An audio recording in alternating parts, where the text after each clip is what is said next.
Masjid Madinah jamaahnya puluhan ribu. Ya kalah oke lah. Psikologi itu tetap sithik karo oke menang sing oke, Pak. Maksudnya terpengaruh itu loh, Pak. Karena yuk masalah yo ora weruh imami. Kecuali nak weruh imami ya cuma mantep.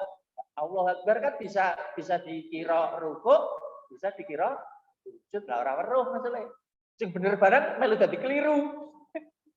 Tibae sujud.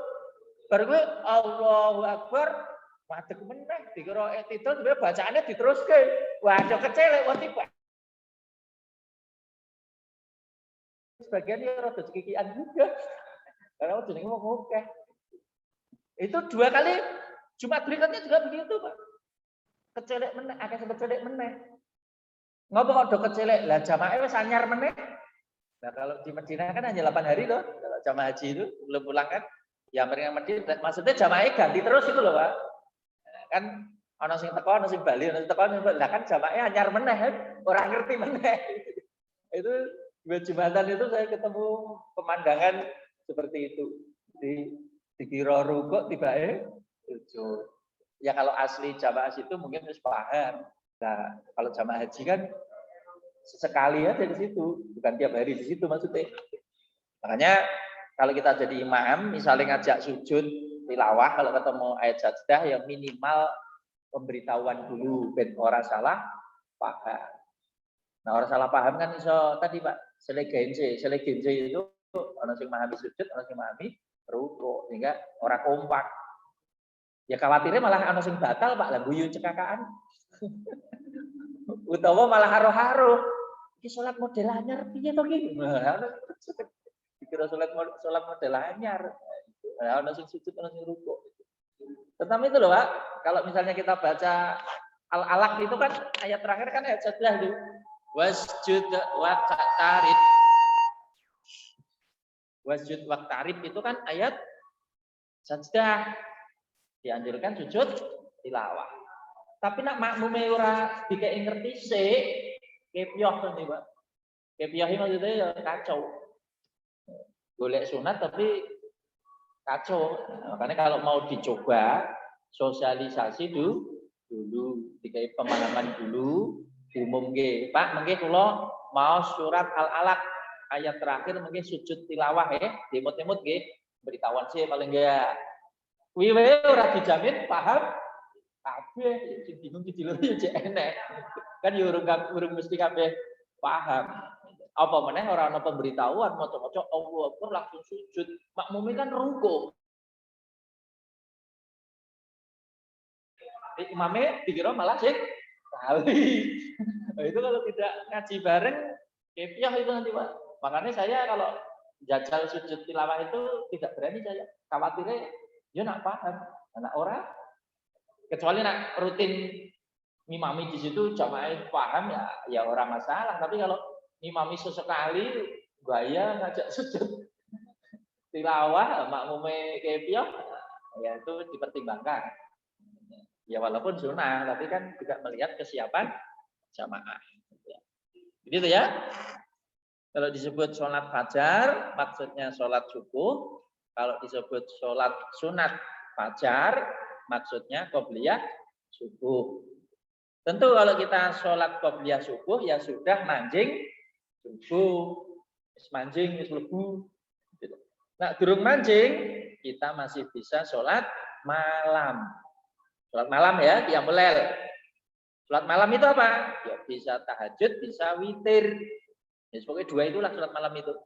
Nah, orang tahajud, witir. Nah, longgar mana ya pakai iftitah. Tapi paling tidak tahajud, witir. Nah, di kita karena subuhnya kita mundur 8 menit dari jadwal katakanlah kemenak, punya kelebihan apa?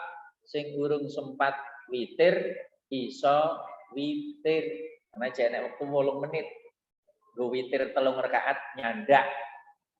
Bahkan nak pengen nambah tahajud 2 rakaat witire 3 rakaat.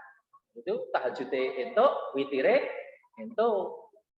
Atau nak ngepres tahajude 2 witire 1 boleh juga. Witir itu sekurang-kurangnya 1.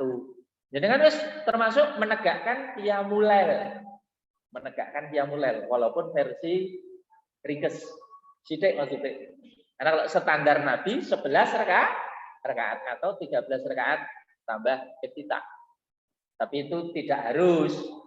Ya nak kuat ya jibukan 11. Tapi nak ngepres waktune atau ora kuat ya sak mampune. Sak mampune itu tadi bisa witir tok 3 rakaat atau gabungan antara tahajud dan witir. Jadi itu kelebihan kita. Begitu mancing subuh baru kita qobliyah subuh. Kalau waktunya cek longgar meneh, ya monggo dipakai untuk berdoa atau sholat sunat lain. Sholat sunat lain itu kan bisa saja diurutke kalau baru masuk masjid, tahiyatul masjid, habis wudu, ba'dal wudu, waktunya cek nyanda, qobliyah subuh. Biasanya kan jarak azan sampai qomat khusus subuh kan agak panjang, Pak ya. Bisa aja 15 menit, 20 menit. Jadi memang kayak jeda rada suwe. Memang baiknya kayak jeda rada suwe. Karena untuk mendatangi sholat subuh kita kadang-kadang tidak bisa buru-buru, tidak bisa cepat-cepat. Karena orang bangun tidur itu kadang-kadang masih harus setor dulu, Pak. Setor dulu itu kan bisa 5 menit, 7 menit. Mules-mules itu. Kan ada yang rutin gitu, Pak. Hampir bangun tidur nanti setor dulu. Minimal kan pipis. Bisa jadi BAB. Amit sewu bisa jadi junub hadas besar. Kan harus mandi. Ya kan? Makanya 5 menit SDK mati, orang nyanda. Malah seneng omah. Makanya jedane rada suwe antara azan karo qomat misalnya 20 menit lumrah. Lah sing wis iso nang masjid tadi sholat sunahnya kan bisa rada panjang. Tahiyatul masjid, ba'dal wudu, qobliyah subuh. Oh, ijo enek turah, kena ngidonga, kena nggo istighfar. Nah, itulah ya. Tapi jangan cerita. Wis nang masjid ngarep dhewe ngeteni qomat jagongan. Nyun sewu kadang-kadang yang dibahas masalah duniawi, masalah kerja, masalah bakul tidak etis ya.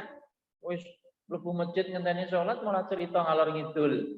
Ya gunakan untuk wirid, zikir, berdoa. Nyun sewu Pak, kadang-kadang di sebagian masjid Muhammadiyah kadang-kadang ya saya masih menemukan ya tadi sholatnya 2 rakaat tok, ngenteni qomat ijek enek kok 7 menit. Nah, kadang-kadang kegodho apa jagongan. Ya sebelah ini maduan dijak jagongan. Ngobrol kalau ngidul kayak liyane sholat dheweke jagongan. Banter tidak. Nah, tidak etis itu ya. Tidak etis. Berikutnya sunat sebelum dan sesudah asyar. Yang ditanyakan sholat sunat sebelum dan sesudah asyar. Pertanyaannya, ada yang menerangkan bahwa sebelum dan sesudah sholat asar tidak ada sholat sunat. Bagaimana kalau kita datang ke masjid untuk sholat asar? Apakah tidak dibenarkan melakukan sholat tahiyatul masjid? Jadi intinya saya tidak baca plek, ya, tapi saya sudah membaca sebelum menyampaikan ya. Jadi sholat sunat sebelum asar itu ada. Kebanyakan kitab fikih disebut ghairu muakkad. Ghairu muakkad itu tidak terlalu ditekankan. Bukan tidak perlu loh ya. Tidak terlalu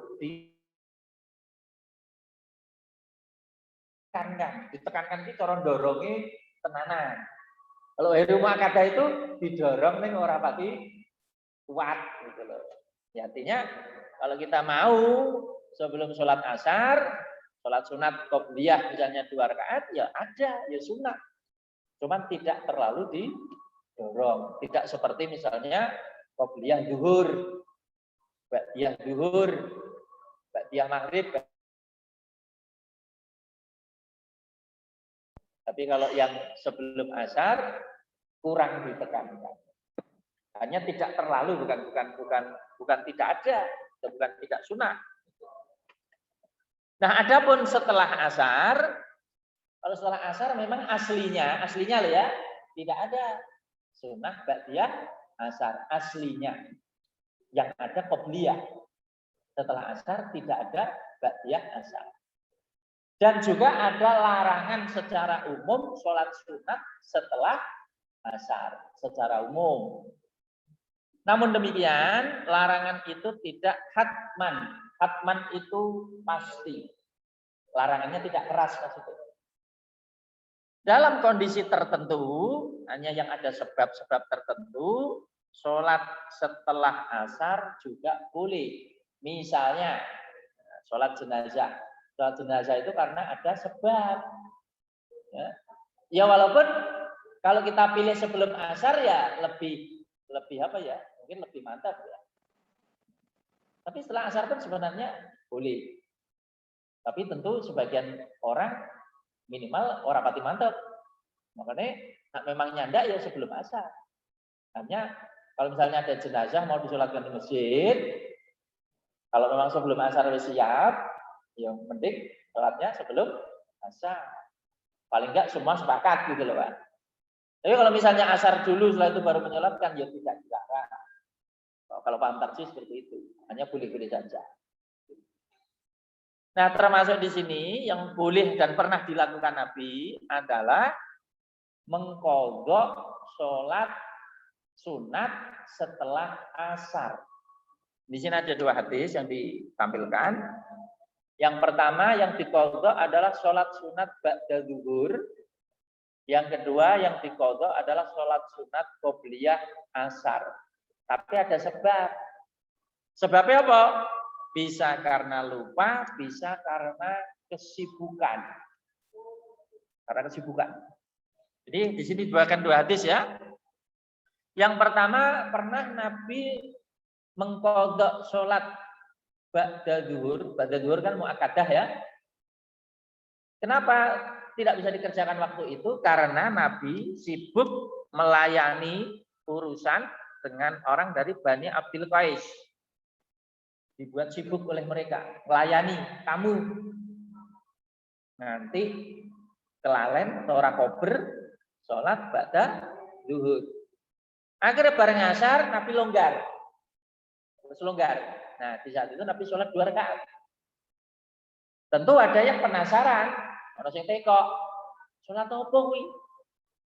Ya jare sholat bar asar ki ora kena lah kok Nabi malah sholat bar asar. Takokno. Nah, obate wong penasaran kan takok ya. Ora nerka-nerka dhewe, takokno. Nah, terus Nabi tadi menjelaskan, oh, kasus tadi itu ya, tadi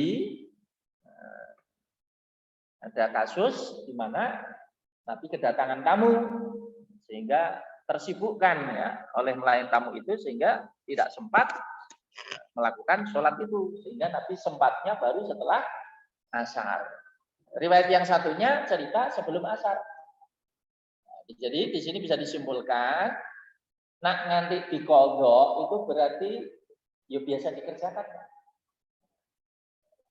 Maksudnya diqadha itu mani-mani gitu. Ya hasilnya teori sunat kan tidak dikerjakan tidak berdosa. Tapi nyatanya diqadha itu ganti. Itu menunjukkan bahwa Nabi sangat jagani, jogo maksudnya. Termasuk sayang nak kelangan ganjaran. Sehingga diganti di waktu setelah asar. Hanya boleh. Jadi itu. Nah, yang menarik ini Pak, hadis yang ini, halaman 74 itu, saya garis bawahi yang carry itu. Ini pernyataan dari Bunda Aisyah. Nah, Bunda Aisyah itu punya komentar begini. Wa kana idza sholatan dawama alaiha. Dan adalah Nabi jika sudah melakukan sholat satu kali atau sholat tertentu dawama alaiha. Nabi berusaha melanggengkannya, merutinkannya. Ini Nabi itu kalau sudah punya amalan, dalam hal ini adalah sholat, Nabi akan berusaha menjaganya. Termasuk dengan tadi apa? Ganti emanan, sayang. Jadi seperti itu ya. Termasuk juga ada riwayat yang menceritakan Nabi itu kalau malamnya misalnya kelewat, ketiduran misalnya, atau terlalu capek, tidak sempat sholat malam, siangnya diganti. Waktu duha itu diganti. Makanya sebagian ulama nanti menjelaskannya begini. Sebagian ulama ya, sholat duha itu kadang-kadang Nabi mengerjakan, tapi kadang tidak. Sholat duha. Tapi kalau Nabi malamnya lupa atau ketiduran tidak sholat malam, siangnya bisa diganti. Dijogo. Ini pernyataan dari Bunda Aisyah. Nabi kalau sudah punya amal. Nah, maka dari sini loh ya, hubungannya kita mengomentari sholat tasbih. Nah, sholat tasbih itu kalau di Muhammadiyah tidak diamalkan, cenderung tidak diamalkan. Kenapa? Ya dicurigai atau dianggap hadisnya dhaif. Ya walaupun ada yang mensahihkan, ada yang menghasankan. Tapi kita lebih mengunggulkan yang mendhaifkan. Bahkan Ibnu Taimiyah, Syekhul Islam menghukumi palsu. Hadis ini palsu. Hadis sholat tasbih itu palsu. Ciri palsunya di mana? Nah, dikaitkan dengan hadis ini. Padahal Siti Aisyah itu cerita, Nabi itu nak ngelakoni sholat, mesti dijogo. Nah, nak sholat tasbih nyun sewu, riwayat Nabi nindak itu tidak ada, tidak cetok. Hadis itu kan hanya cerita Nabi berpesan sama pamannya Abbas. Tapi Nabi sendiri tidak ngelakoni dalam hadis itu. Tidak menceritakan amalan Nabi, tapi kan cerita karena Abbas, pamannya. Dan di situ ada kata-kata yang membuat Ibnu Taimiyah curiga itu, leng lakoni sholat tasbih itu kok kaya orang meyakinkan. Di situ kan buntutnya kan bunyinya begini. Paman, kalau kamu bisa mengerjakan tiap hari, lakukan tiap hari. Kalau tidak bisa tiap hari, seminggu sekali. Kalau tidak bisa seminggu sekali, 1 bulan sekali. Tidak bisa sebulan sekali, 1 tahun sekali. Tidak bisa setahun sekali, seumur-umur sekali. Lah kok saya dibanting regane. Cara wong dodolan ngono kan 1 juta, 100.000, 10.000, 1.000. Mas go balik kan. Nah, kan kayak saya dibanting regane gitu. Nah, kata Ibnu Taimiyah, ini menunjukkan bahwa amalan ini tidak sabit dari Nabi. Sabit itu meyakinkan.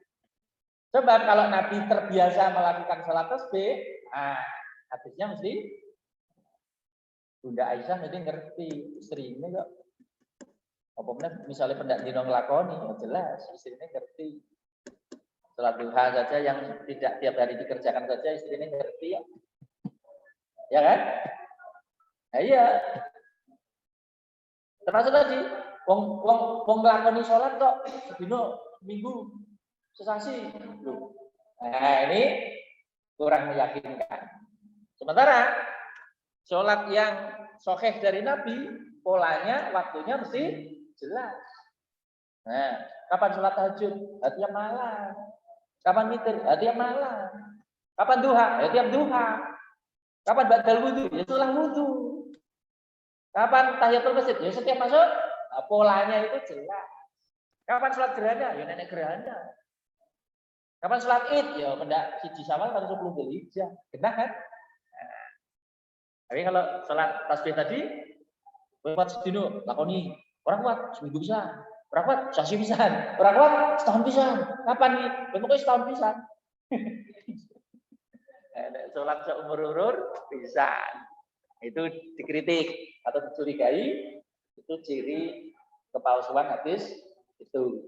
Makanya kita cenderung di Muhammadiyah cenderung tidak mengamalkan. Ya walaupun hadis itu di mata penilaian ahli hadis ya macam-macam. Ada yang menghukumi sahih, ada yang menghukumi hasan, ada yang menghukumi dhaif, juga tidak sedikit yang menghukumi palsu. Artinya memang riwayatnya itu ya masih simpang siur ya kesahihannya. Berikutnya sholat sunat sebelum maghrib. Sholat sunat sebelum maghrib. Pertanyaan, pernah terjadi di kampung saya perbedaan pendapat mengenai sholat sunat sebelum maghrib. Ada yang berpendapat ada tuntunannya, ada yang berpendapat tidak ada. Kemudian dipanggillah guru dan olehnya diterangkan bahwa dalam kitab Subul Salam ada perkataan yang ditinggalkan, yakni liman karohiyah. Menurut penjelasannya, maksudnya makruh. Mohon penjelasan. Yang ditanyakan, sholat sunat sebelum maghrib. Jadi sholat sunat sebelum maghrib sama apa? Ada, boleh, bukan tidak ada atau bukan dilarang.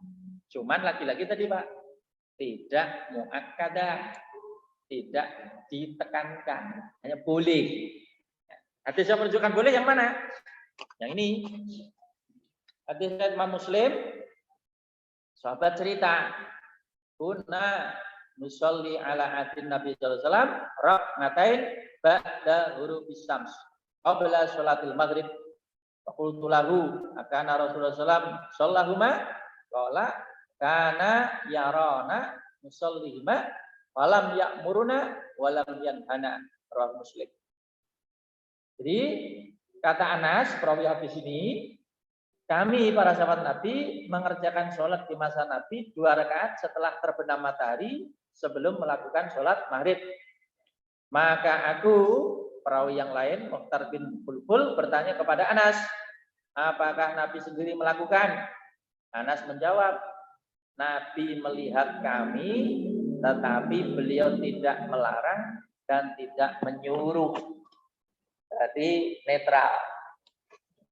Jadi sahabat ini, Anas cerita, kami, berarti beberapa orang.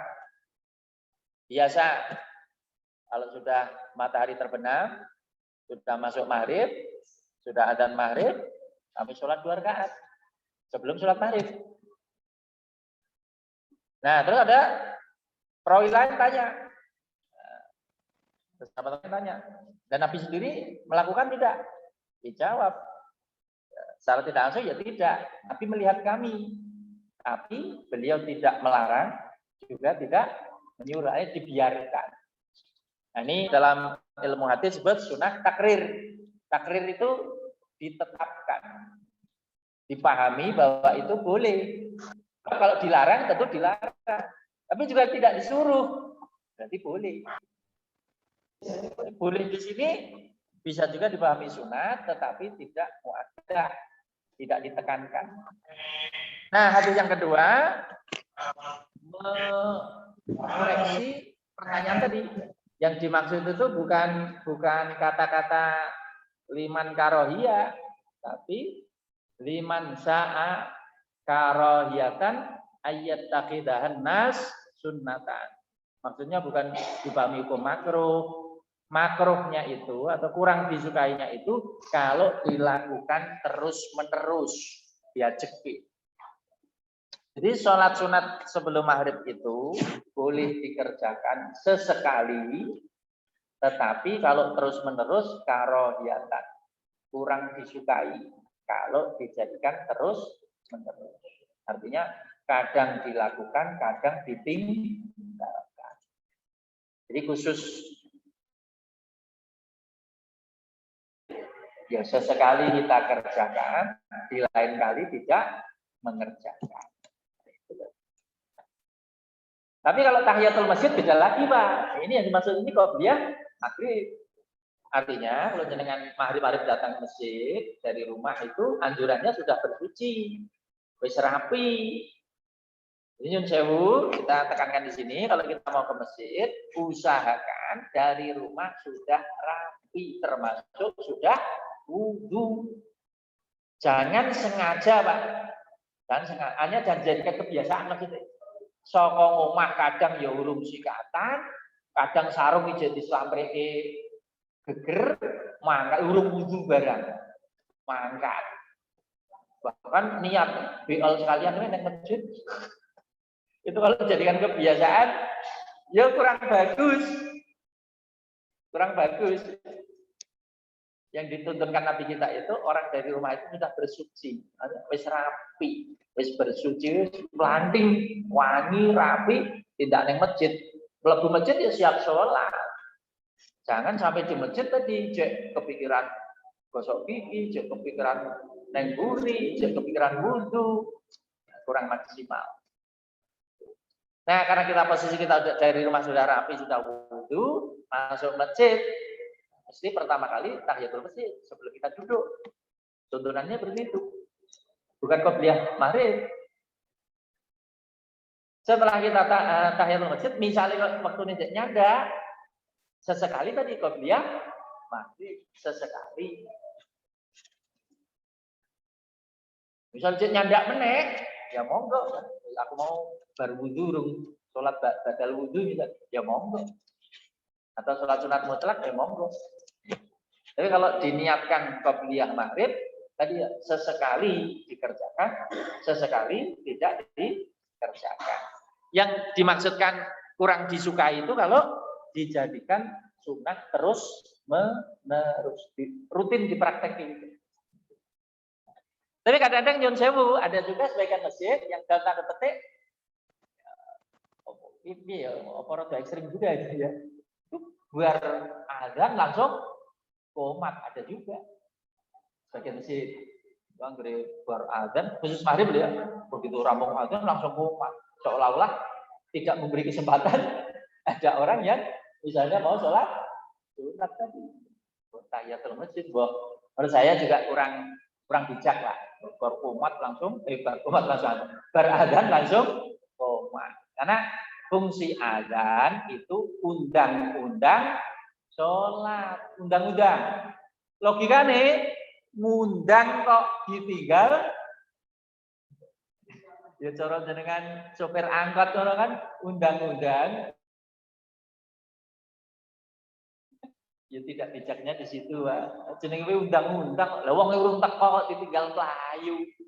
Ya kayak waktu sing cukup. Cukup itu berapa, Pak? Ya nak maghrib itu menurut saya kurang lebih ya 5 menit, 7 menit tidak wajar lah. Kayak waktu jeda maksudnya ya 5-7 menit. Asal adanya awal waktu ya. Dan awal waktu sampai komat kasih jeda 5-7 menit ya saya kira masih rasional lah. Daripada adzan langsung koma. Logikane kita undang-undang kok sing diundang urung teko tinggal mlaku. Banyak yang terlambat maksudnya. Ya walaupun lama-lama mungkin menyesuaikan juga. Tapi ada juga hadis secara umum memberi rambu-rambu. Baina adzana ini sholatun. Di antara dua adzan itu ada sholat. Jadi kalau adzan itu pemberitahuan waktu masuk, adzan yang kedua qomat maksudnya pemberitahuan sholat sudah mau berdiri. Itu sebutannya kadang juga adzan juga, Pak. Nah, adzan itu arti harfiahnya adalah pemberitahuan. Jadi pemberitahuan yang pertama itu iki sholat wis manjing.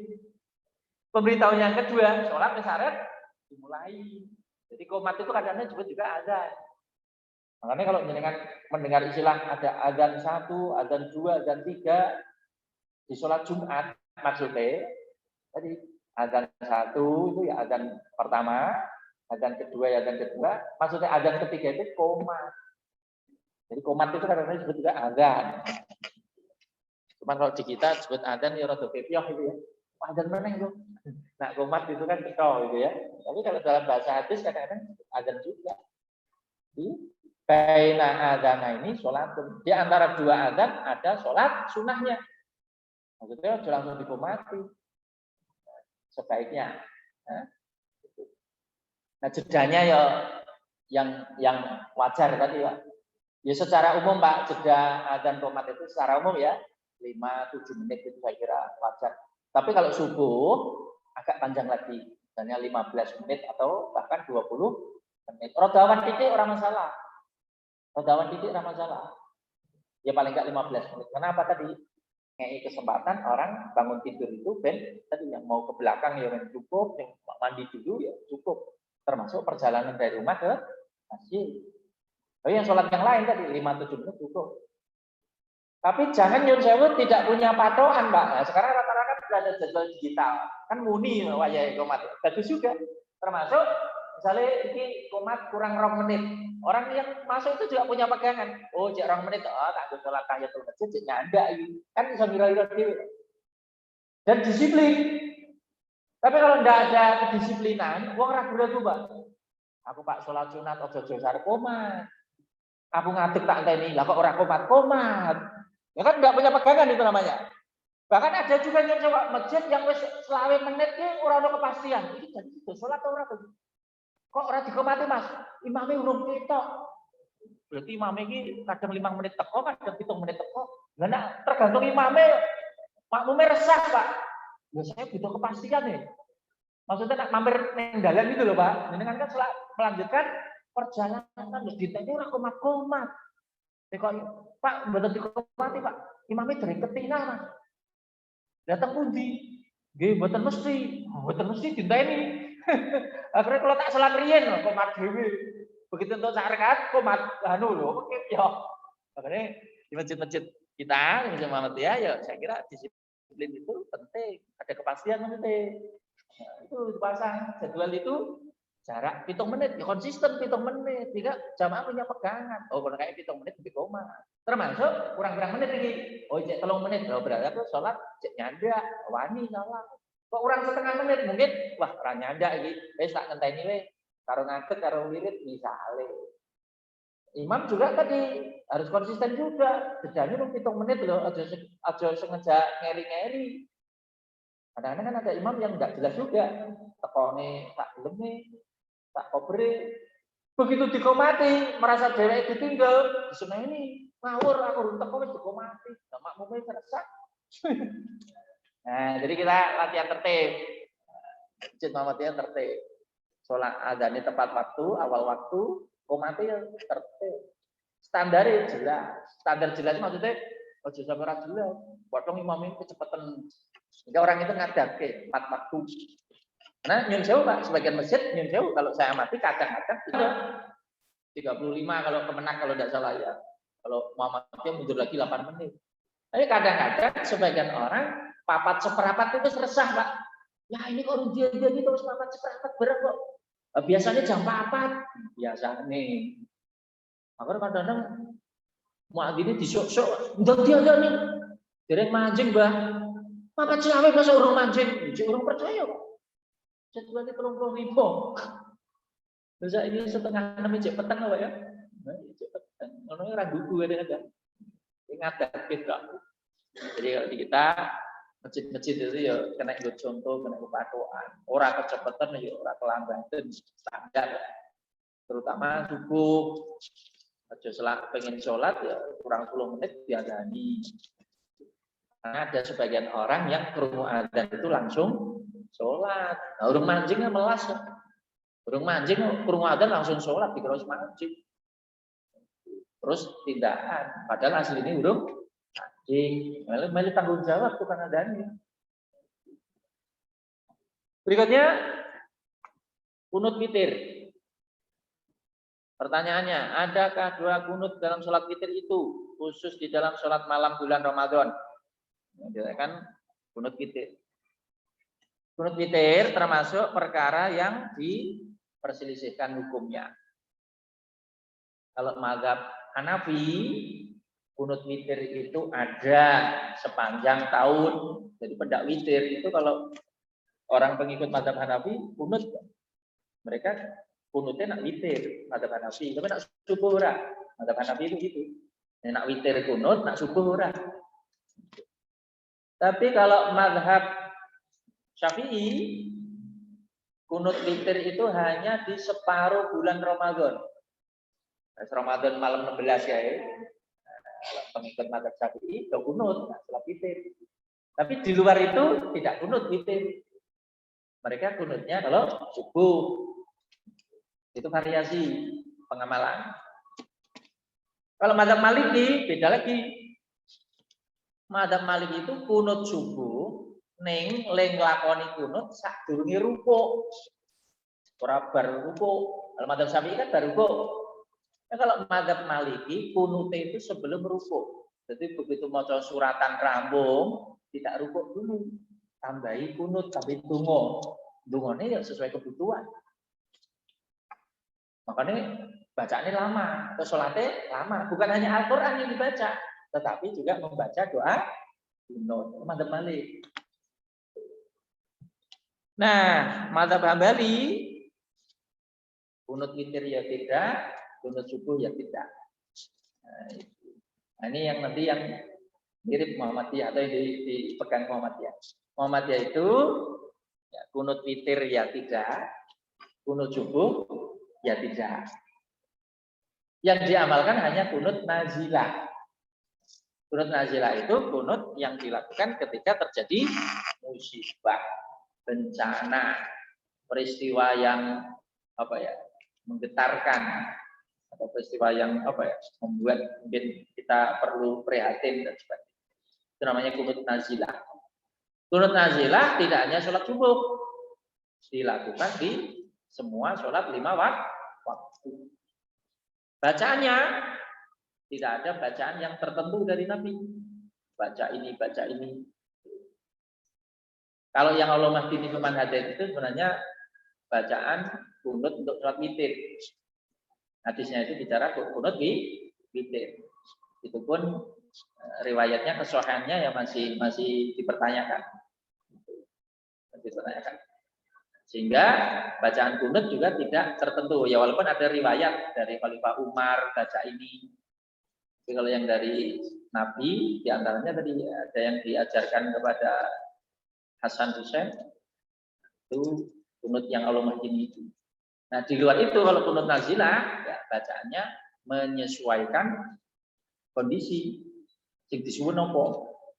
Kalau penyakit diangkat, ya di sini tentang supaya penyakit diangkat. Soalnya musim perang, yang jaluk menang. Misalnya ngirim tentara perang, itu nggak kayak ngomong lewat kunut.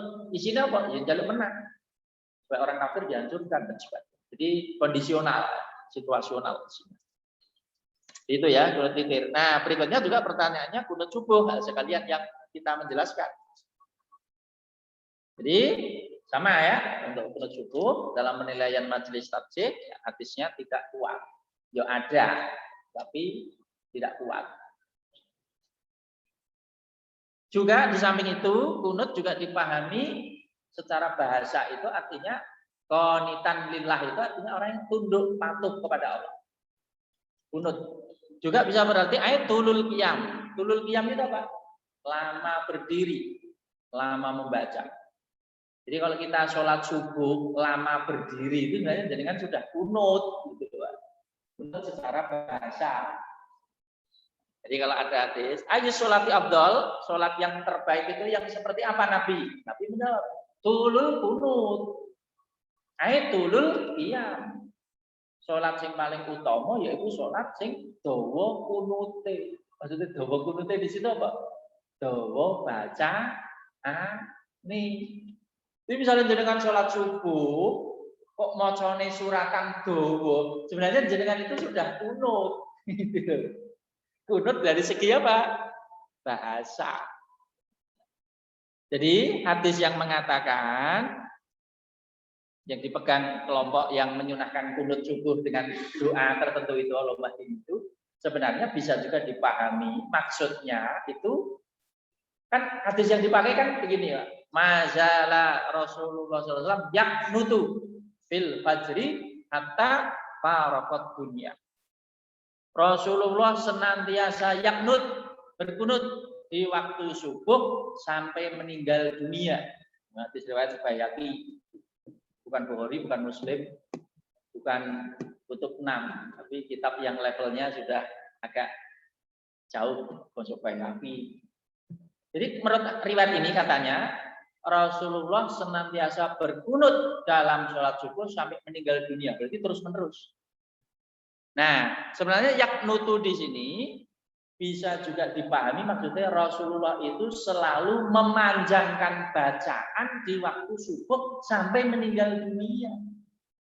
Kalau diartikan Rasulullah itu selalu memanjangkan bacaan sampai dia benar, karena kalau sholat subuh mesti bacaannya dopo. Suwe gitu loh. Itu juga masuk pengertian yaknut. Berkunut. Berkunut itu memanjangkan bacaan. Kalau kita memahaminya lebih ke situ, maksudnya berkunut, selalu kunut di waktu subuh itu maksudnya memanjangkan bacaan. Adapun kalau kunut dipahami tadi setelah sami Allahu liman hamidah, ngangkat tangan, terus maca Allahumma hdini terus diamini. Nah, di sini ada pertanyaan kritis, ada kritikan. Cara mengkritisinya bagaimana? Cara mengkritisinya begini. Kita pakai logika saja, logika sederhana. Logikanya gini, Pak. Sholat subuh itu kan pekerjaan harian, ya pagi, bukan setahun sekali maksudnya. Kalau sholat Id setahun 2 kali, itulah kan sama Idul Fitri.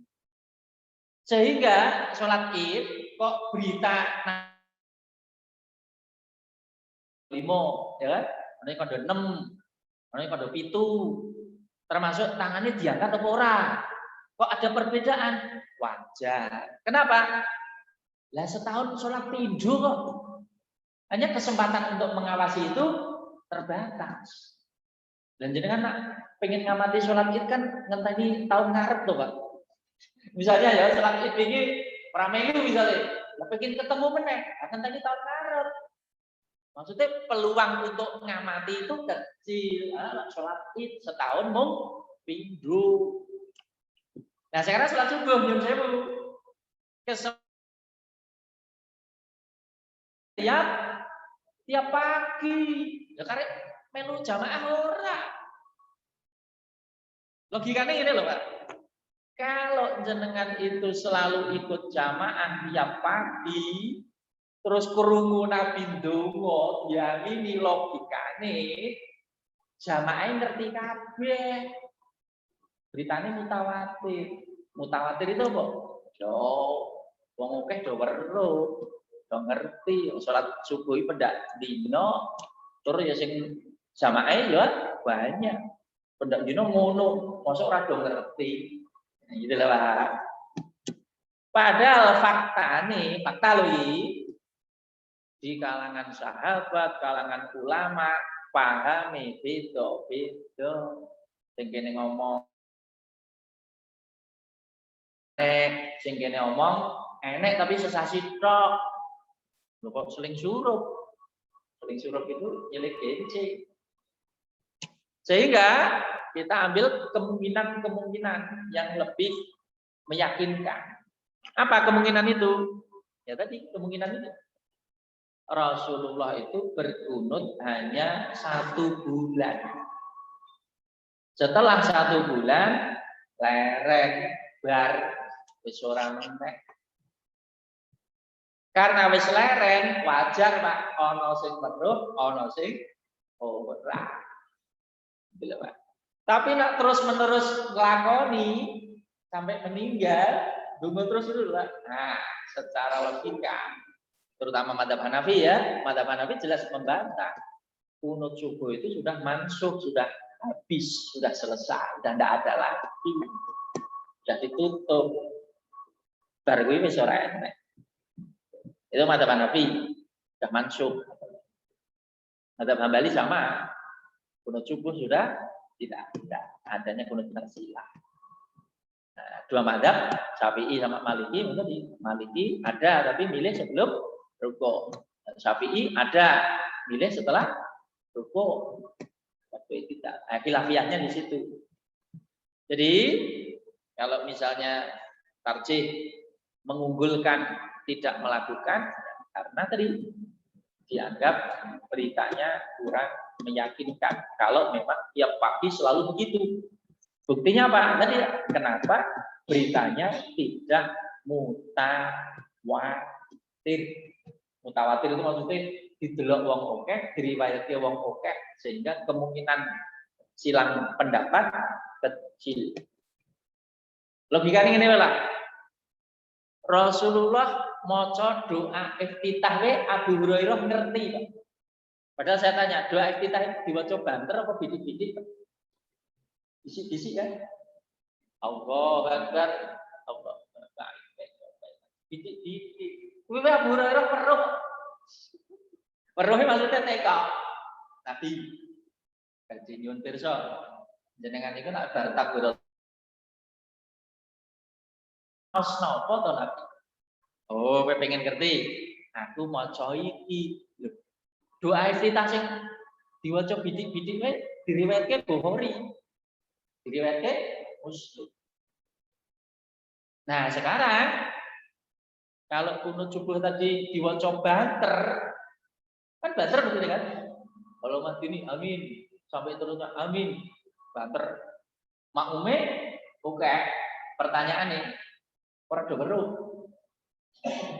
Ini kritik meragukan kesohihan hadis itu, sehingga di kalangan ulama tadi ada khilafiyah. Tapi kalau hanya sebulan terus ditinggal itu yang paling masuk akal itu kemungkinan itu, Pak. Di Rasulullah itu pernah kunut, bukan hanya subuh sebenarnya. Itu ada teguran, terus Nabi berhenti. Setelah berhenti, ya sudah. Sehingga wajar kalau ono sing rumangsa pernah melu, ono sing perlu wis ora, sehingga ada perbedaan pemahaman atau pendapat. Namun demikian, tentu perbedaan seperti ini bukan perbedaan yang prinsip, hanya perbedaan furu'iyah, perbedaan cabang yang tidak prinsip. Sing nganggo kunut ya sah, sing ora nganggo kunut ya sah. Ini bukan masalah sah tidaknya. Sehingga menyikapinya juga harus bijak dan dewasa. Nah, saya mungkin untuk mengakhiri sebagai penanggung jawab tarjih, saya sudah menyusun buku, ini sedang proses terbit atau proses cetak. Judulnya saya kasih judul Bincang 7 Masalah Khilafiyah yang banyak dibincangkan di masyarakat. 7 saja. Ya sebenarnya kalau mau diucai ya banyak Pak ya. Tapi untuk ketebalan dan orang terlalu tebal, saya sortir itu saya lah. Nanti kalau ada jilid berikutnya bisa disusulkan 7 dulu.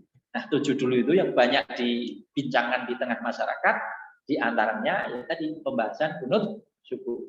Ini paling tebal saya buat bab itu sekitar 33 halaman. Jadi ada diskusi, ada kritik, ada dialog, pendapat A, B bagaimana, C bagaimana, itu sistem muqaranah, perbandingan.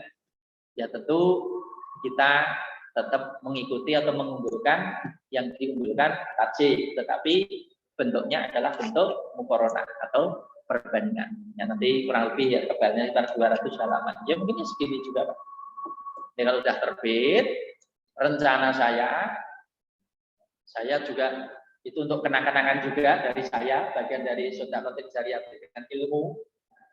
Jadi sedekah tapi lewat ilmu ya, nulis buku.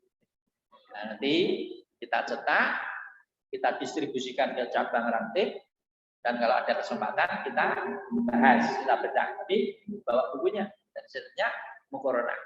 Ini sedang proses cetak.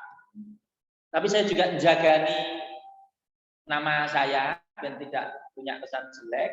Nanti kalau saya dikesan ke tujuan buku, saya juga merasa orang nyaman gitu ya. Rencana saya itu nanti saya mungkin juga gandeng lazismu, mungkin juga ngajak donatur, orang-orang yang mampu. Udahlah, kita misalnya nyetak 1 swintek piro, nanti cetak kan percetakan jam kira-kira. Misalnya 3 juta Pak, misalnya, dah 3 juta itu nanti ditanggung open donasi saja, begitu jadi nanti didistribusikan ke cabang ranting gratis. Tapi sing bayari dermawannya. Karena kalau tidak begitu Pak, saya beban psikologis. Kurang dodolan buku. Urip pengajian atau buku. Psikologi saya terganggu gitu Pak. Tapi dikira saya nyambi dodolan buku. Tapi saya tidak pamer Pak ya, nulis buku itu ya ora gampang Pak. Ora gampang. Ya siji ya ilmu, kepakaran, 2 kesabaran. Banyak orang pintar tapi ora sabar Pak. Ning arep komputer itu kudu betah Pak. Saya dekem toko itu ya, salah satu hikmah pandemi ini kan banyak di rumah ya, work from home itu. karena betah di rumah, banyak di rumah, saya bisa nulis buku. Paling enggak ya 3 bulan, menghabiskan waktu 3 bulan. Itu tiap hari mentelengin komputer itu tidak kurang dari 7-8 jam. 7-8 jam. Karena nulis itu sak jam, jangan saya kerasa Pak, ini pernah nulis skripsi. Sak jam itu paling untuk 2 halaman. Berarti pedes. Ya, saya sampai sakit mata dulu itu 2 kali ya, karena radiasi pancaran dari ya. Jadi nyun sewu, kita juga menghargai orang nulis buku itu ya ora gampang. Meres pikiran, meres otak, waktu, tenaga, keteguhan. Jadi kalau jangan sampai saya tadi dikesankan tutulan buku itu bagi saya bukan psikologis. Makanya rencana saya nanti depannya tadi misalnya cetak 100, kita distribusikan ke cabang ranting, buku pegangan, tapi biayanya nanti kita open donasi saja si A, si B, jadi nanti ke warganya itu cuma-cuma. Kalau dirasa perlu, ada banyak lagi peminatnya, bahkan mungkin PDF lain, ya dicetak ulang ya monggo. Tapi paling tidak untuk tahap awal, saya rencananya ke warga digratiskan. Tetapi biayanya tetap ada, namanya juga kepercetakan tempat kita. Nanti ditanggung oleh Aremia atau Dermawan Sajalah. Rencana saya begitu. Baik, saya kira sampai di sini dulu. Sebenarnya saya juga nanti saya memperkirakan sampai juga ke sujud sahwi, sehingga di grup WA yang ditarji itu saya sempat nge-share tentang sujud sahwi. Tapi mungkin waktunya orangnya enggak. Nah, saya bocoran dulu karena tadi sudah saya share. Jadi nyun sewu, bacaan sujud sahwi yang sudah melekat kita sejak kecil dulu diajarke, itu kan subhana man la yanamu wala yashu. Itu kan rata-rata guru kita dulu ngajarinya begitu kan? Nah, ternyata setelah kita cek, termasuk majelis tarjih, termasuk saya ngecek lewat Maktabah Samilah, kalau di kitab-kitab hadis kita tidak ketemu, Pak. Tidak ketemu, karena bukan dari hadis. Termasuk yang saya kutip Ibnu Hajar Al Asqalani dalam kitabnya Talkhis Al Kabir. Ini beliau ahli hadis. Mentahrid itu boleh jeluntrunge hadis ini induin kitab apa? Oleh kitab takhrij. Ternyata beliau komentarnya apa, Pak? Ketika mentahrid subhanallah itu komentarnya lam ajid lahu aslan. Komentar ahli hadis ini, saya tidak menemukan hadis ini ada pangkalnya. Maksudnya kok golek kitab-kitab hadis lu ora ketemu aku. Maksudnya ora ketemu itu apa? Ora ono ning buku hadis gitu maksudnya. Kok golek kitab-kitab hadis ora ketemu. Jadi kesimpulannya apa? Bukan hadis. Kalau bukan hadis apa? Nah, itu karangan atau tuntunan sebagian ulama. Sebagian ya, bukan kabeh ya. Jadi sebagian ulama memang ada, terutama di kitab-kitab fikih Syafi'i tadi saya sempat cek, memang ada sebagian ulama yang menyunatkan baca itu, tetapi bukan hadis itu. Karena bukan hadis, padahal majelis tarjih itu manhajnya adalah berusaha mengikuti Nabi. Makanya kalau di Muhammadiyah yang dituntunkan kalau sujud sahwi bukan subhana man la yanamu wa la yashu, bukan itu yang dibaca. Tapi kembali ke sujud sholat seperti biasa. Subhanaka Allahumma rabbana wa bihamdika Allahumma barik, itu bacaan sujud sahwi yang dipilih atau yang diunggulkan oleh Muhammadiyah. Atau bacaan subhana rabbiyal a'la boleh. Jadi kembali ke bacaan sholat, bukan kebacaan ngarang sendiri. Ya secara makna cukup masuk akal, Pak. Subhana malayana muwalasu itu kan Maha Suci Allah yang tidak tidur dan tidak lupa. Kan muji Allah, orang lali lah. Aku iso lali. Sujud sahwi kan mergo lali kan? Masuk akal dari sisi makna. Tapi dari sisi wituntunane sapa, nyun sewu, tidak ditemukan kalau itu bacaan dari Nabi, bukan tuntunan Nabi. Karena bukan tuntunan Nabi, kalau di Muhammadiyah tidak diamalkan.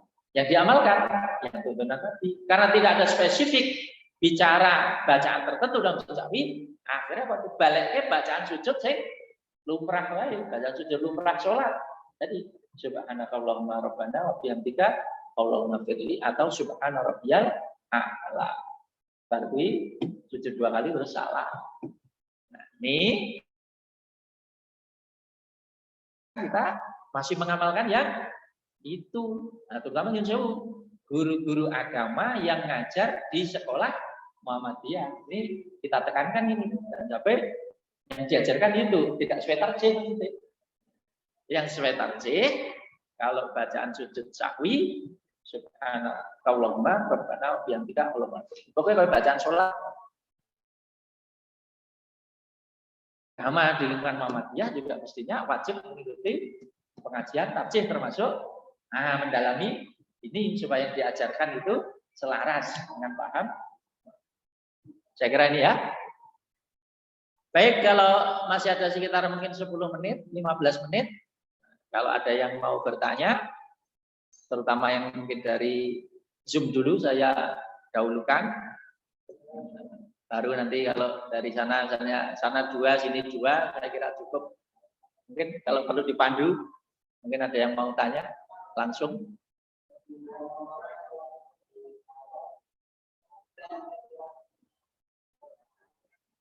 Gimana? Coba dibacakan agak keren. Saya serot kabur ya.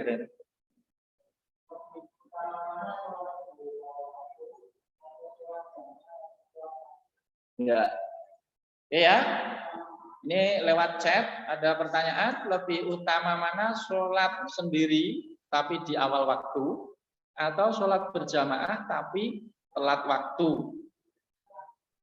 Jadi ini sholat di awal waktu punya keutamaan, disukai Allah Subhanahu Wa Taala, dan itu juga cermin orang yang disiplin, cermin orang yang bersegera kebaikan.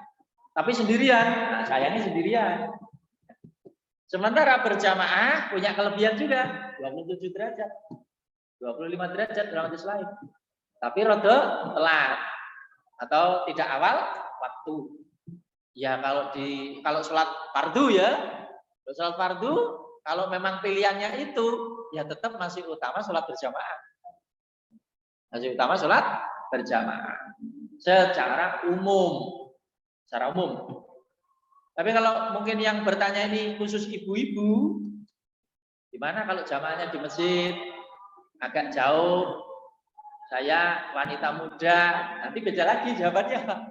Gitu kan? Ini kan saya tadi bicara secara umum. Tapi kalau secara khusus, kalau yang tanya misalnya perawan misalnya, perawan cantik, masih lajang, lebih utama saya sholat di masjid apa di rumah? Bisa jadi itu tidak mutlak. Bisa jadi sholat di rumah lebih baik.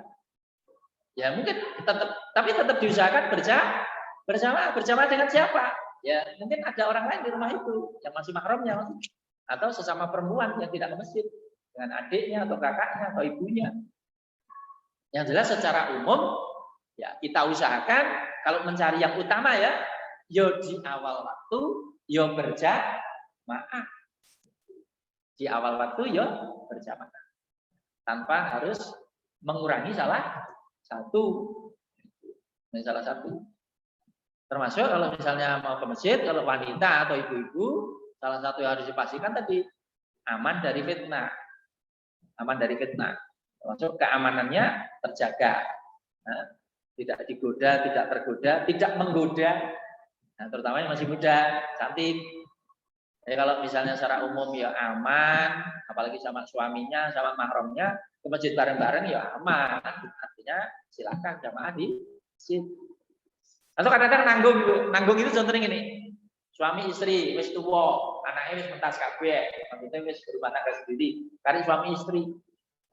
Dan misalnya suaminya ke masjid jamaah, terus istrinya di rumah sendiri, ya nanggung juga kan? Ya timbangin nanggung ya mending istrinya diajak ya. Masjid bareng suaminya bonceng kayak gitu, komnes tuh, anaknya wis gede-gede, wis longgar, nah begitu caranya, tidak dikontraskan.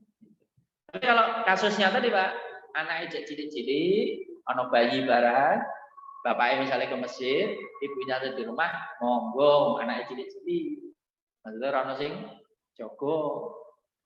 Tapi kalau kasusnya tadi, podolis tua, anaknya sudah mentas, sudah gede, neng omah misalnya orang kanca jamaah, misalnya ibu-ibu ya Sekalian aja ikut bapaknya. Boncengnya di masjid bareng-bareng malah kita api, kita sayur, kita kompak gitu ya, kita harmonis.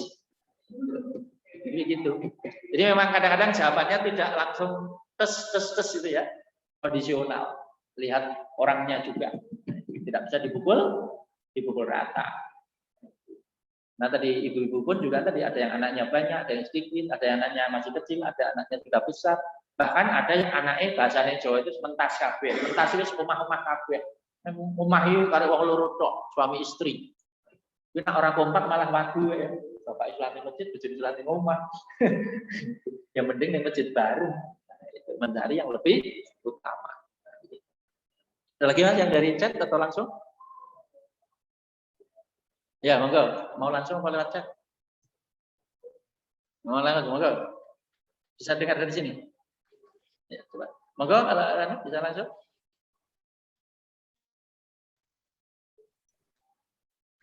Assalamualaikum.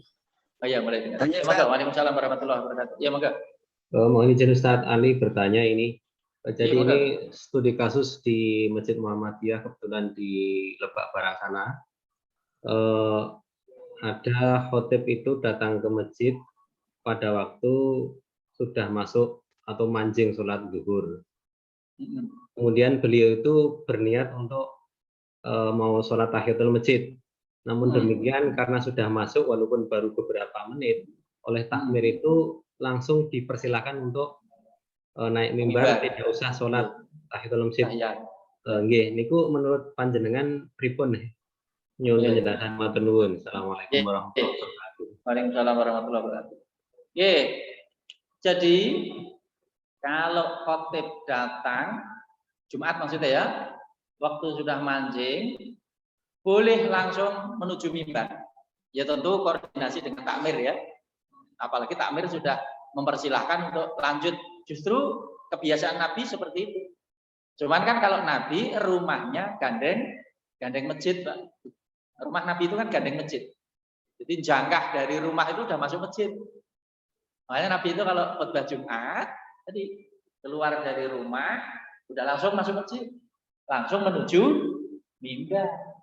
Jadi seandainya misalnya Nabi itu sholat sunat, mungkin sudah di kamarnya, sudah di rumahnya. Jadi keluar masjid itu langsung masuk, naik mimbar. Jadi sebenarnya takmir sudah benar. Tetapi kalau misalnya, ya ini sekali lagi ya bukan harga mati, bukan kaku ya. Artinya tidak harus yel-yelan gitu loh ya. Hanya podole memahami misalnya. Misalnya posisi saya sebagai khotib ya, saya masuk masjid, saya tahu misalnya udah manjing. Ketika saya misalnya mau sholat, kok misalnya takmir, Pak langsung mawon Pak, saya akan mengikuti takmir. Hanya tidak usah debat. Masalah kecil-kecil itu jangan suka ribut gitu. Apalagi sudah dipersilakan ya, saya langsung datang menuju mimbar. Karena tapi kebiasaannya juga begitu. Mancing ya langsung menuju mimbar, salam, azan, khutbah. Tapi kalau takmire ganti sing ngalah, wongnya arep salat wis ben sik ya mau juga. Jadi podole apa istilahnya? Ya podole ngemong kalau istilah saya. Artinya juga tidak salah itu Pak. Misalnya karena tadi Pak, khotib itu mungkin rumahnya jauh, bukan sampai masjid. Gitu loh.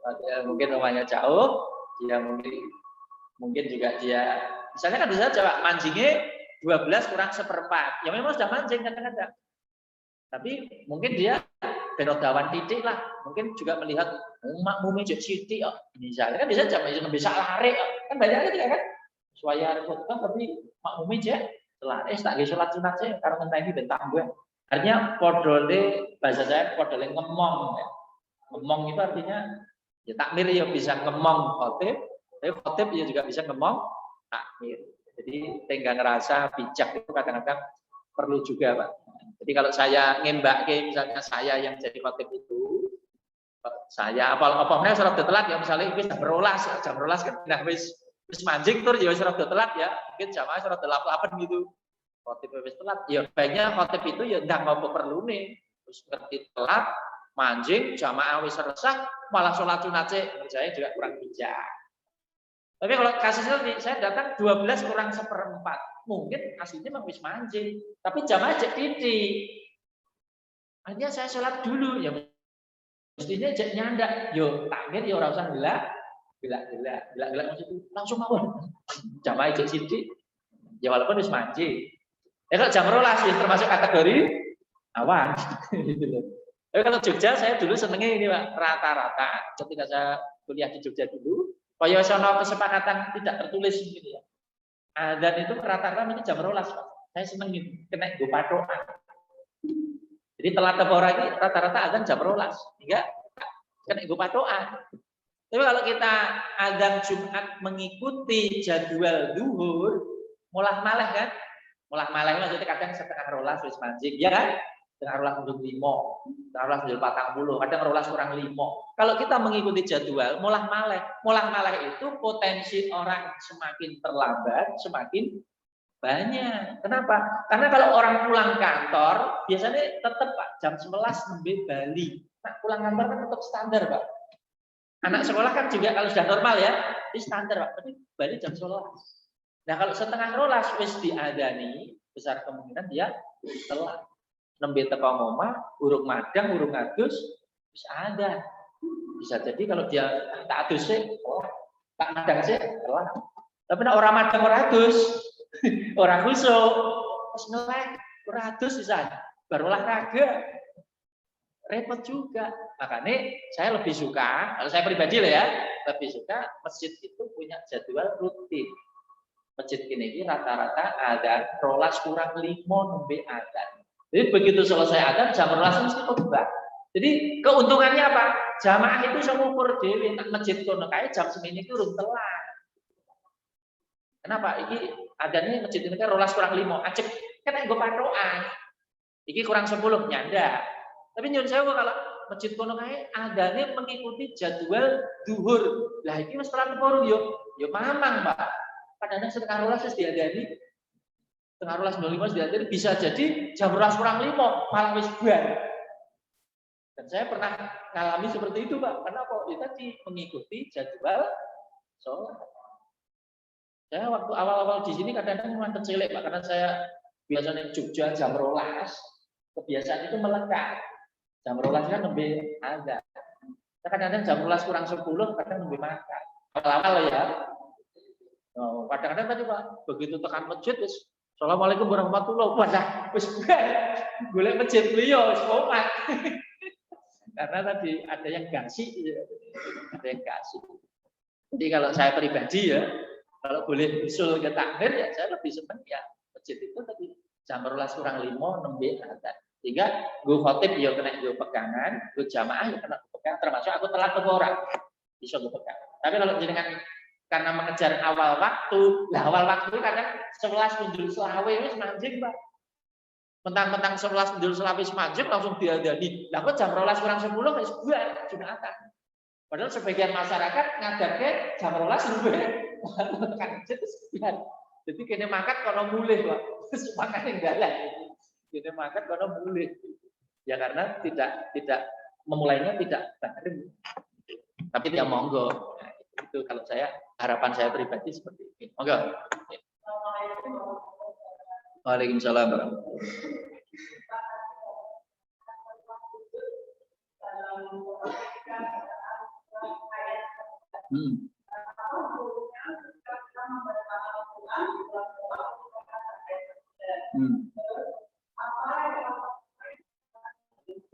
Ya. Ya. Waalaikumsalam. Jadi membaca ayat sajdah, sujudnya itu sujud tilawah, sujud karena bacaan. Itu sunnah, dianjurkan, tapi tidak sampai wajib. Nah, sunnahnya bisa di dalam salat, bisa di luar sholat. Ada 15 tempat, ada 15 ayat. Di Al-Quran sudah ditandai, ada gambar apa? Kubah, ada yang, nah, pokoknya ditandai lah. Itu artinya ayat sajdah namanya, di mana kita dianjurkan sujud. Nah kalau kita misalnya di luar sholat, ya kemana misalnya kita baca, apal kan mesti ya ketemu ayat sajdah, tentu dengan sudah wudu lebih baik, menutup aurat sudah lebih baik. Begitu nanti ketemu ayat sajdah itu, misalnya ya tadi kita juz amawe lah, wasjud waqtarib, kon sujud karo kon nyedah. Kan perintah itu, wasjud sujud toh. Diperintah sujud kok meneleng wae. Kalau kita paham artinya kan wasjud kan sujud toh. Gusti Allah dawuh sujud toh, awake dhewe meneleng wae. Gimana tadi? Mushaf misalnya kita letakkan dulu atau kita tutup dulu, atau kalau sudah di tempat itu ya biarkan saja terbuka. Kita menghadap kiblat, tentunya tadi sudah wudu, sudah menutup aurat, menghadap kiblat, Allahu Akbar, langsung sujud. Kalau tarjih tadi tidak harus angkat tangan ya, tidak mendekat tangan karena bukan takbiratul ihram. Takbir saja. Allahu Akbar langsung sujud. Bacaannya apa? Kalau sujud tilawah mah ada riwayat tersendiri ya. Sajadah wajhi lilladzi khalaqahu wa sawwarahu wa samahu wa basarahu fi haulihi wa quwwatihi wa tabarakallahu ahsanul khaliqin. Itu nek hafal baca itu monggo. Tapi kalau misalnya itu belum hafal, boleh juga membaca doa sujud biasa. Subhanakallahumma rabbana wa bihamdika Allahumma itu dipakai juga boleh. Tidak dilarang. Atau subhana rabbiyal a'la boleh juga. Tapi yang diutamakan yang sajadah dulu itu. Maksudnya diusahake ya Pak. Setelah kita sujud, takbir lagi Allahu Akbar. Sudah selesai. Lanjutkan baca Al-Qur'an. Ya sebagian ulama ada yang menentukan salam ya ada. Tapi misalnya tidak salam juga tidak apa-apa. Oh, intinya hanya sujud saja.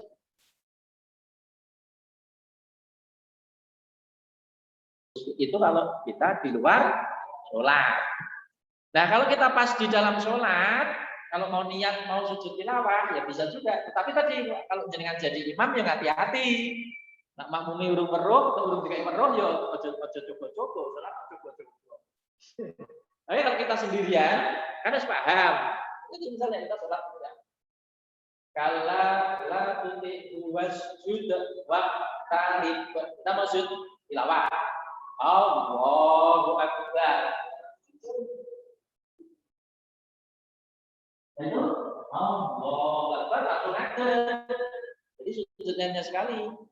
Tapi kalau sujud sahwi 2 kali. Kalau sujud tilawah 1. Ini langsung ngadeg meneh, Pak.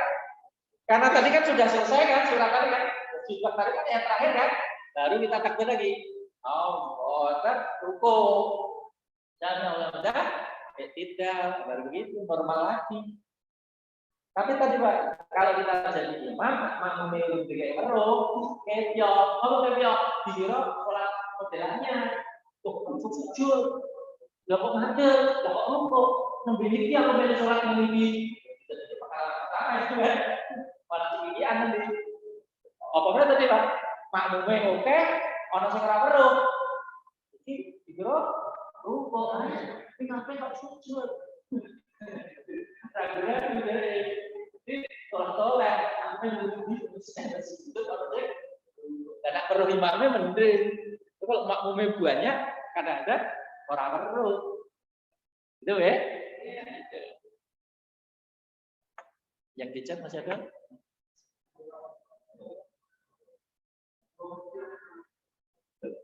Coba dibantu dibacakan, Pak. Rapati cetrol.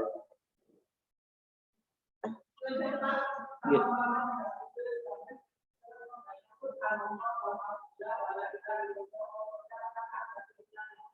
Kalau saya kok belum pernah menemukan tuntunan seperti itu.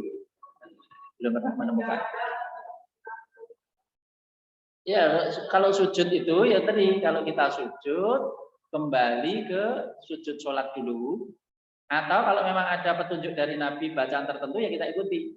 Nah kalau tidak ada bacaan tertentu baru kita boleh dalam tanda petik milih yang dipilihkan oleh ulama yang kompeten. Kalau memang tidak ada petunjuk, tapi kalau tidak ada petunjuk tentu kita mengutamakan atau mengutamakan yang ada petunjuk. Contoh yang tidak ada petunjuk, maksudnya tidak ada riwayat, misalnya bacaan sujud syukur. Bacaan sujud syukur jika tidak ada riwayat Pak sing diwaca apa? Kita tidak menemukan hadis yang menceritakan yang dibaca ini. Karena tidak ada petunjuk khusus, bacaannya berarti pakai bacaan apa Pak? Ya tadi, jenengan mau atau boleh dipakai. Dalam arti pakai doa-doa yang itu intinya adalah kita berterima kasih kepada Allah melalui sujud. Nah, sujud itu lebih sopan, lebih serius daripada posisi yang terus. Terima kasih kalau buku sopan. Terima kasih sambil sujud semakin sopan. Nah, itu semakin ketok. Dan sujud syukur itu kan longgar saja. Longgar itu maksudnya tidak harus ini, tidak harus ini. Termasuk bacaannya juga tidak harus ini. Intinya tadi orang sujud syukur itu ekspresi kegembiraan, bersyukur. Allah Akbar langsung sujud. Ya terserah. Muni alhamdulillah telu, alhamdulillah begitu. Intinya berterima kasih kepada Allah. Jadi dalam bacaan tertentu. Makanya kita senang juga Pak, sebagai yang atlet itu, nah pas menang, buat atlet bual, buat atlet bulu tangkis, buat atlet apa, kita senang ya. Sudah banyak yang sujud, begitu menang sujud, senang kita. Hanya mulai ngaji. Nah, terserah mau dibaca apa. Ya. Tetapi jadi menjadi kurang bagus ketika bukannya sujud malah terkesan sombong. Misalnya apa? Kaosnya malah dicopot, diuter-uter gue orang duduknya gini. Nah itu kesannya malah wah aku kok, nah, malah kesannya sombong. Jadi kalau orang beriman, misalnya tadi berhasil atau menang, sujud, ekspresinya sujud, bersyukur, berterima kasih, tawadhu. Jadi seperti itu. Tapi kalau bacaan subhanallah, alhamdulillah, wala ilaha illallah, wallahu akbar, secara umum itu termasuk zikir yang bagus, zikir yang utama. Tapi kalau untuk bacaan sholat-sholat tertentu, untuk bacaan rukun, belum menemukan kita tuntukannya baca itu. Jadi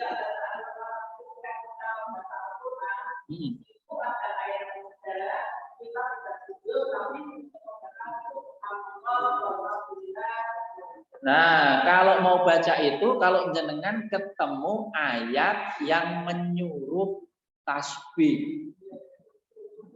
Misalnya ada ayat yang cerita tentang tasbih, tapi tidak harus sujud, bukan diperintah sujud. Jadi Nabi itu kadang-kadang, bukan kadang-kadang ya,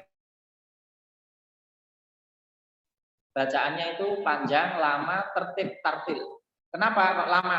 Karena tadi kalau ketemu ayat yang berisi siksa, Nabi minta perlindungan.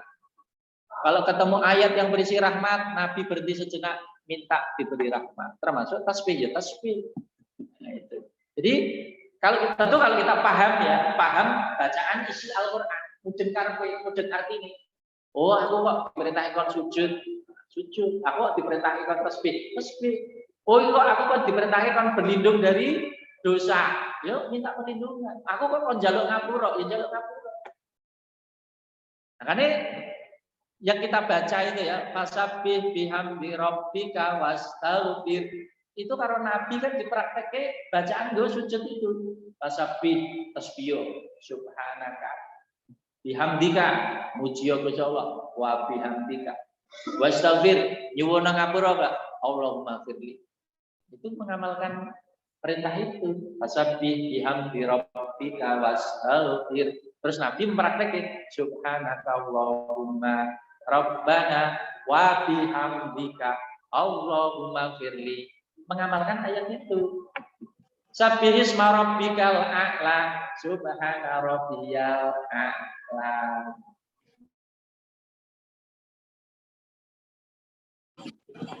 Tapi tadi tentu kalau kita tahu di sini sehingga yang kita lakukan itu cocok atau relevan. Tanya Pak Ali. Mau langsung Pak? Ayo, enggak kalau mau langsung Pak Nurdin. Ya. Assalamualaikum warahmatullahi wabarakatuh. Silakan Pak Nurdin. Yang saya Pak Ali ini mau tanya terkait dengan bacaan sujud sahwi. Ini kan terkadang pernah saya lihat itu sujud sahwi itu dibaca sebelum salam. Tapi ada juga yang dibaca setelah salam baru sujud sahwi. Lah ini yang sebenarnya yang pas itu sebelum tahiyat salam atau setelah salam gitu Pak. Matur suwun. Enggak terdengar.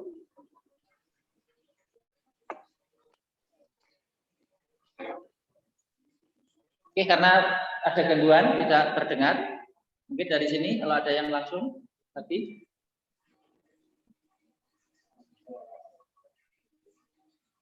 Baik, kalau sudah tidak ada, sementara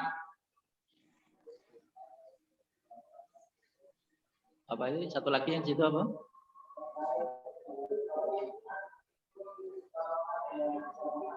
Coba.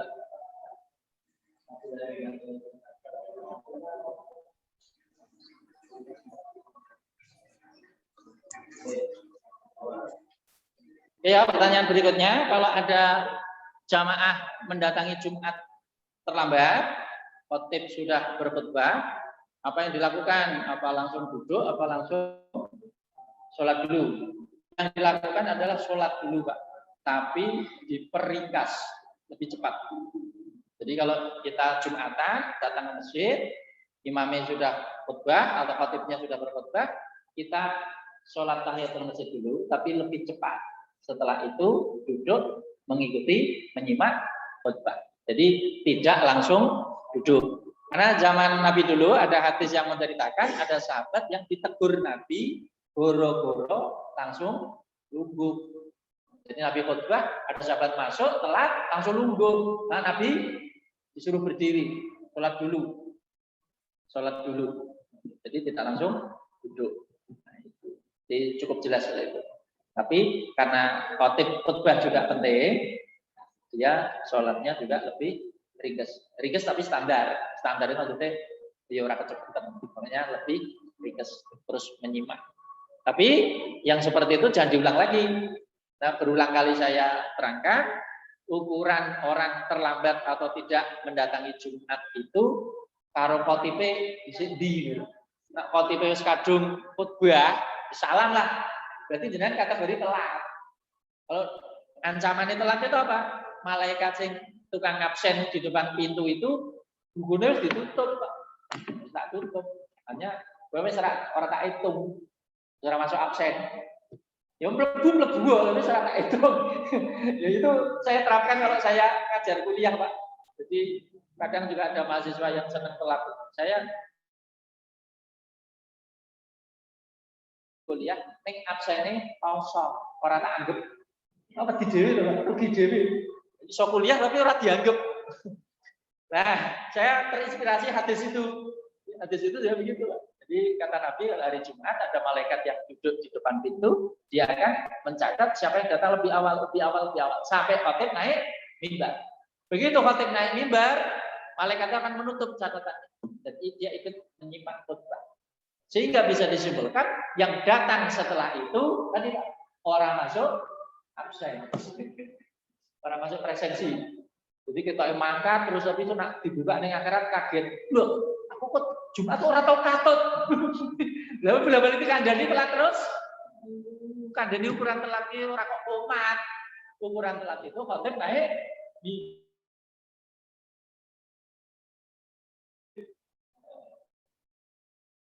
ini satu terakhir kita tutup. Oke, jadi setelah apa sebelum salam? Ya sebenarnya rencana saya nanti akan kita terangkan lebih dalam di pertemuan yang akan datang. Sebenarnya sujud sahwi belum masuk resmi ya. Tapi insya Allah akan kita perdalam lebih detail lagi di malam Jumat yang akan datang. Hingga kita pending dulu.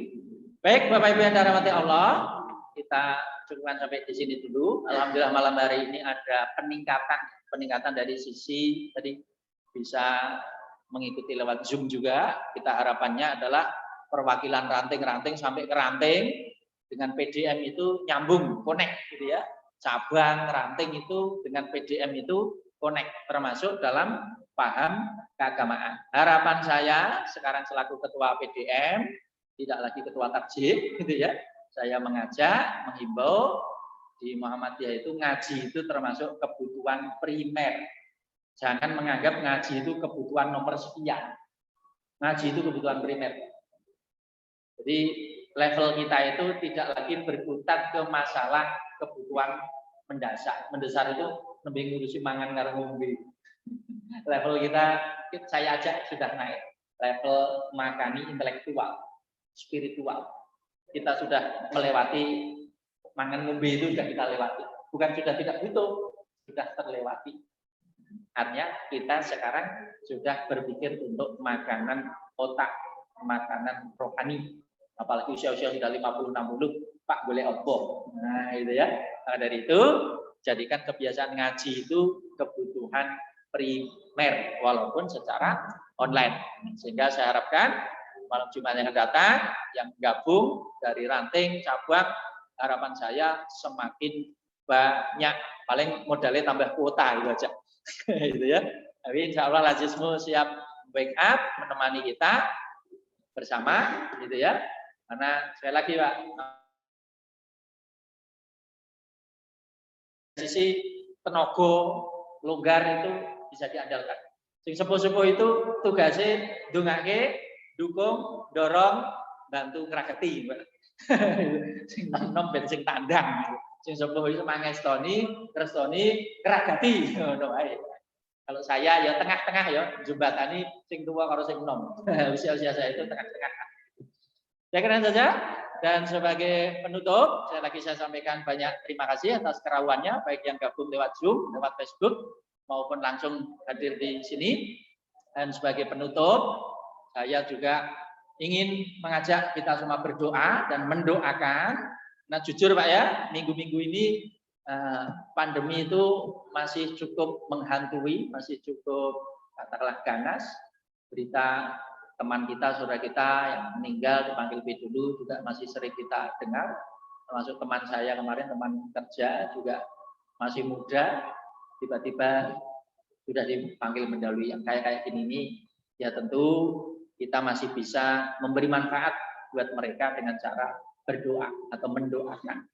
Termasuk secara spesial, khusus, saya ajak, tidak bosan-bosannya, tidak henti-hentinya, mendoakan almarhum ketua PDM kita, dalam dari kita Bapak Haji Nasidin, juga kemarin Bapak Ahmad Dullah 2-3 hari yang lalu, secara spesial kita doakan.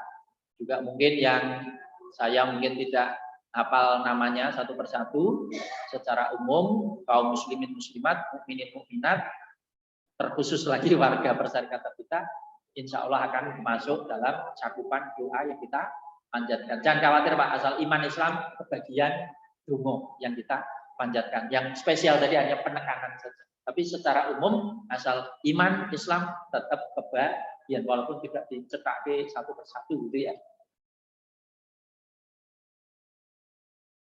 Bismillahirrahmanirrahim. Alhamdulillahirabbil alamin. Allahumma sholli wa sallim wa barik ala sayyidina Muhammad wa ala alihi wa sahbihi ajma'in. Warḍa 'anna ma'hum bi rahmatika ya arhamar rahimin. Allahumma ighfir lana dzunubana wa khotoyana kullaha wa li walidina wa li jamil mu'minina wal mu'minat wal muslimina wal muslimat al ahya'i minhum wal amwat innaka sami'un qaribun mujibud da'wat ya qadiyal hajat. Rabbana ighfir lana wa li ikhwanina alladziina sabaquna bil iman wa la taj'al fi qulubina ghillan lil ladzina amanu rabbana innaka ra'ufur rahim. Rabbana la tuzigh qulubana ba'da idh hadaitana wa hab lana min ladunka rahmah innaka antal wahhab. Allahumma ighfir lahum warhamhum wa'afihim wa'fu anhum wa'qrim nuzulahum wa wasi'mat lahum wa zilhum wa naqihim minal khataya kama yunqqa thawbul afiyatin nadanas wa abdilhum daran khairan min darihim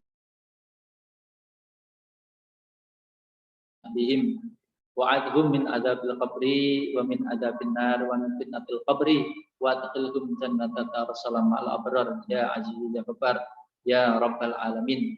Allahumma ighfir li hayyina wa mayyitina wa saghirina wa kabirina wa dzakarina wa unsana wa ghaibina wa syahidina. Allahumma inna nas'aluka ridhaka wal jannah wa na'udzubika min sakhatika wan nar. Allahumma inna na'udzubika minal judam wal junun wal baras wa min sayyi'il asqam wa min sayyi'i virus corona wa min sayyi'i virus corona wa min sayyi'i virus corona min baladina Indonesia hadza khassah wa min buldanil muslimina amah bi rahmatika ya arhamar rahimin. Allahumma adfa'na al-ghala wal bala wal waba wal fahsya'i wal munkar wasyada'id wal mihan ma dhahara min wa ma dhahara minha wa ma batan min baladina Indonesia hadza khassah wa min buldanil muslimina amah innaka ala kulli syai'in qadir. Rabbana atina fid dunya hasanah wa fil akhirati hasanah wa qina adzabannar. Sallallahu ala nabiyyina Muhammad. Subhana rabbika rabbil izzati amma yasifun wa salamun alal mursalin walhamdulillahi rabbil alamin. Kita akhiri dengan doa kafaratul majlis. Bismillahirrahmanirrahim. Subhanakallahumma bihamdika asyhadu an la ilaha illa anta astaghfiruka wa atubu ilaik. Nasrun minallah wa fathun qarib wa basyiril mu'minin. Assalamualaikum warahmatullahi wabarakatuh.